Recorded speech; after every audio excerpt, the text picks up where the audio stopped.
चौधरी साहब, thank you very much for joining me. कैसे हैं आप? जी अस्सलाम वालेकुम, बहुत शुक्रिया. चौधरी साहब, एक मरतबा फिर चेयरमैन सेनेट मुंतखब जनाब फवाद अपना संजनानी साहब, तो यहाँ पे जो कंसर्न्स रेज किए जा रहे हैं, ये क्या इसको कोई आप अहमियत देते हैं या ये ऐसे ही है जैसे ओपोजिशन कोई ना कोई शोर मचाती रहेगी या कोई कंट्रोवर्शियल बनाने की कोशिश करेगी, या वाकई उसमें कोई सदाकत है?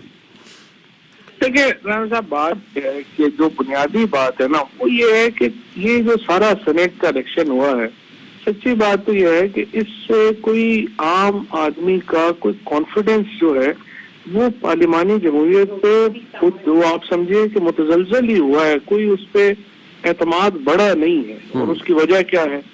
ये वज़ीर आज़म पहले दिन से ये बात कह रहे हैं कि आपने जो निज़ाम क्रिएट किया हुआ है, ये जो सीक्रेट बैलेटिंग का, ये यहाँ पर हॉर्स ट्रेडिंग को, वोट चोरी को, इन तमाम को दावत देता है. लिहाजा आइए मिलके इसको तब्दील करते हैं, ओपन वोटिंग की तरफ जाते हैं.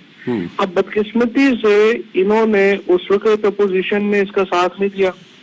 अपोजिशन ने उस वक्त जो है वो अपने आप को जो है वो बिल्कुल जो है वो अलहदा रखा इस सारे मामले से. और उसके नतीजे में इस वक्त जो मामला ये हुआ है कि आपका जो सारा निज़ाम है हमारा, वो सारे का सारा जो है वो बिल्कुल उसके ऊपर आम आदमी का कॉन्फिडेंस ही नहीं रहा. तो ये इम्पोर्टेंट था कि हम इसको जो है वो हमारा कॉन्फिडेंस आता, हमारी बात आती, वो नहीं आया. बाकी तो अब अपने आर्गूमेंट्स है, वो कहेंगे ये हुआ है, ये हुआ है. अब चेयरमैन भी जीत गए हैं और अभी अभी खबर आ रही है कि डिप्टी चेयरमैन भी जो है वो पीटीआई के इलेक्ट हो गए हैं, मिर्जा आफरीदी साहब. चलें जी, आपको बहुत बहुत मुबारक हो. लेकिन एक बड़ी इंपॉर्टेंट बात आपने की कि कॉन्फिडेंस जो है वो वोटर का या व्यूअर जो बैठे हुए बाहर बैठ के जो ऑब्जर्व कर रहे हैं, उनका कॉन्फिडेंस ऐसा सच है नहीं, रहा नहीं. सो वो अगर नहीं रहा तो जो आप लोगों ने सजेशन दी थी ऑपोजिशन को, वो उस पर भी नहीं माने. सो वो अब कहाँ से, where do we go from here now? देखिए जी, यहाँ से दोबारा मैं यही कहता हूँ, अभी कुछ देर पहले मैं पीएम साहब के साथ था, वो इस पर यही बात कर रहे थे कि ये तो फिर जो हारेगा वो कहेगा फलाने ने ये कर लिया, फलाना कहेगा ये हो गया. वो इसलिए इम्पोर्टेंट ये है कि आप इस निज़ाम को ठीक करें, ओपन वोटिंग की तरफ आए, और जो इलेक्शन रिफॉर्म्स हैं वो एक बहुत ही इम्पोर्टेंट है इस सारे मामले में, और हमें उस तरफ ही जाना चाहिए. बाकी ये कि अपोजिशन सारा दिन आज लगी रही है कैमरे ढूंढने में, हमारे अपना मुस्तफा और मुसद्दिक, उससे उतनी तवज्जो अपने लोगों पे देते, उनको वोट डालने का तरीका बता देते, तो इस वक्त जो है उनकी हालत बेहतर होती. तो what do you have to say about the cameras जी? देखिए अभी तो खैर तो सारे इस वक्त तो आपको तो खुद पता है कि जो स्पाई कैमराज होते हैं वो अब तो बड़े सोफिस्टिकेटेड हैं. वो इस तरह के जो कैमराज इसमें दिखाए हैं उन्होंने, तो मेरे ख्याल तो वो सीसीटीवी की वायर है जिसको उन्होंने कंफ्यूज किया है स्पाई कैमरा के साथ. वो उसका मेरा नहीं ख्याल कि उसका वो स्पाई कैमरा. प्राइम मिनिस्टर साहब से अभी आपकी मुलाकात हुई. प्राइम मिनिस्टर साहब के क्या ख्यालात क्या है जी, जरा वो हमारे साथ शेयर तो करें. प्राइम मिनिस्टर साहब बड़े खुश हैं इस जीत के ऊपर. वो समझते हैं कि इससे जो हुकूमत है वो ताकतवर हुई है और इसको इस्तेहकाम आया है. और आज स्टॉक मार्केट भी जो है वो 700 पॉइंट्स जो है वो बढ़ी है, आपने देखा है सारा दिन. तो इससे जो ओवरऑल एक इस्तेहकाम है वो वापस आया है. और सेनेट के जो चेयरमैन का इलेक्शन हुआ है, डिप्टी चेयरमैन का इलेक्शन हुआ है, उसके नतीजे में भी हमारा जो एक समझिए कि सिस्टम जो है वो मजबूत हुआ है और वज़ीर आज़म मजबूत हुए हैं. और इसके ऊपर जाहिर है कि हमें खुशी है, लेकिन उसके साथ साथ हम अपना जो बुनियादी रिफॉर्म एजेंडा है, बुनियादी इस्लाहात का एजेंडा है, उससे हम पीछे नहीं हटे हैं. और हम अब भी ये समझते हैं कि अपोजिशन को हमारे साथ मिलके इस पे आगे बढ़ना चाहिए.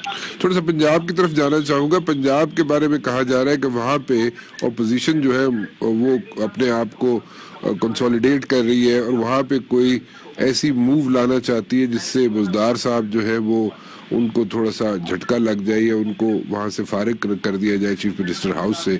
Is it possible? कितने % चांसेस नजर आते हैं आपको कि ऐसा हो सकता है? देखिए कोई चांस नहीं है. अपोजिशन जो है वो वहाँ पर कोई इस अहमियत इसमें नहीं है उनकी, उतना वो बिल्कुल ग्रिप नहीं है कि वो ये लोग जो हैं वो ला सकें, उसके नतीजे में ना ही वो नो कॉन्फिडेंस लाने की पोजीशन में है। ये वहां पर जो अपना वो तो ज़ाहिर प्राइम मिनिस्टर साहब ने फैसला करना है, चीफ मिनिस्टर का। प्राइम मिनिस्टर जिस पे हाथ रखेंगे, या बुज़दार साहब हैं तो वो कंटिन्यू करेंगे, अगर वो जब तजवीज़ करते हैं तो वो उनका प्रेरोगेटिव है। वो बुज़दार साहब को खुद भी ये वो कहते हैं कि ये तो वो तो प्राइम मिनिस्टर साहब की वजह से ही है, तो वो उनका प्रेरोगेटिव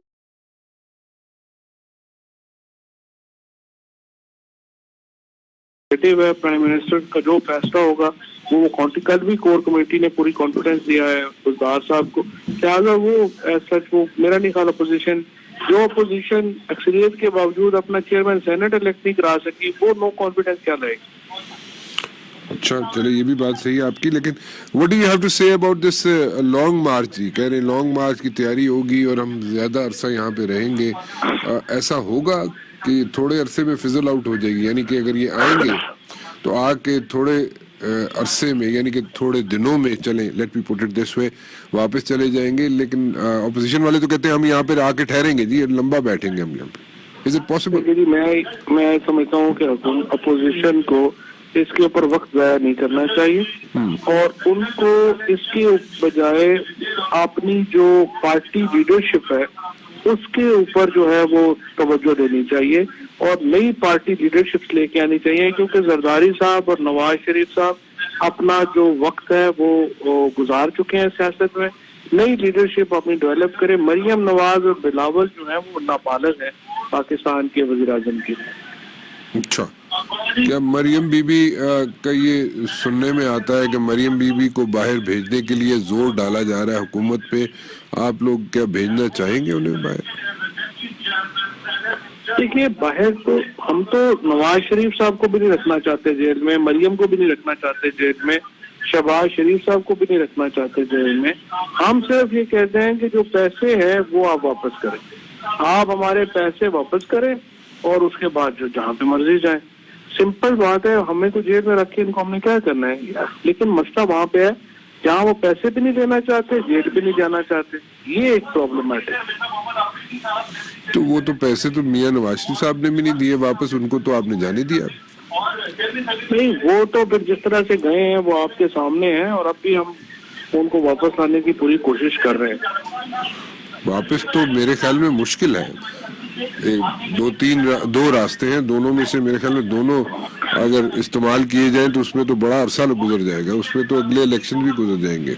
ऐसे ही है ना? ये अब देखिए ना, ये सब डिपेंड करता है हालात कैसे हैं। मसला ये हो जाता है कि जब नवाज शरीफ हो गए, इल्ताफ हुसैन हो गए, ये लोग जब बाहर जाते हैं तो वो फिर एसेट बन जाते हैं एक बाहर की एस्टेब्लिशमेंट का, और इसलिए उनको लाना प्रॉब्लमेटिक हो जाता है। अदरवाइज तो जाहिर है कि ये हमारा राइट है कि उनको जो है वो पाकिस्तान में वापस आए और वो अपनी बाकी जेल काटें। दूसरी सूरत में सिंपल है, वो अपने ऊपर एलिगेशन जो है उनका पैसा ही, इस केस में तो उनके ऊपर टोटल 2.5-3 अरब रुपए का केस है, वो वापस करें। एक आखिरी चीज समझाइएगा मुझे, जितने केसेस अभी तक चल रहे हैं वो उनके हतमी नताइज नहीं सामने आ रहे, जितने भी नैब के केसेस हैं, क्यों, व्हाई? देखिए उसमें जो सबसे बड़ा मसला है, जो पीएम साहब ने बार बार बात कही है, इन्होंने नैब ने जो अपना मामला है ना उसको बहुत ज्यादा जो है बड़ा कर लिया है। अब उस इतनी वजह से उनकी ना उनके पास प्रोसिक्यूशन का उतना लोग होते हैं, ना उनके पास जो है वसाइल उतने ज्यादा है, तो उन्होंने अपने केसेस ज्यादा कर लिए हैं, वसाइल उनके कम है। अभी हमने कोशिश की है उनको अदालती ज्यादा कोर्ट्स भी देने की और बाकी मामला भी करने की, लेकिन जब तक वो नैब जो है उसको फोकस करना चाहिए बड़े 10-15 केसेस में जो लोगों चाहते हैं देखना, बाकी केसेस चलते रहेंगे ऐसा ऐसा। ये पीएम साहब ने भी बड़ी दफा बात कही है, और अब ये तो जाहिर है वो नैब हमारा उस तरह का मातहत इदारा तो है नहीं, हम तो उन्हें एक इसके ऊपर ही रिक्वेस्ट ही कर सकते हैं कि लोगों की तवक्कुआत जो है वो ये है कि आप अपने आप को प्रिसाइज करें और बहुत ना फैलाएं। चलें, that's your take on this one जी, ऑन दिस जनरल मैटर। लेकिन द इशू इज के लोग जो हैं वो थोड़ा सा बददिल होना शुरू हो गए हैं कि नताइज को निकल नहीं रहे और लोग पकड़ पकड़ के आप अंदर करते जाते हैं नैब वाली यानी के, तो फिर उसमें एक थोड़ा सा इशू खड़ा हो गया, लोग क्वेश्चन मार्क रेज करना शुरू कर रहे हैं नैब की कारकर्दगी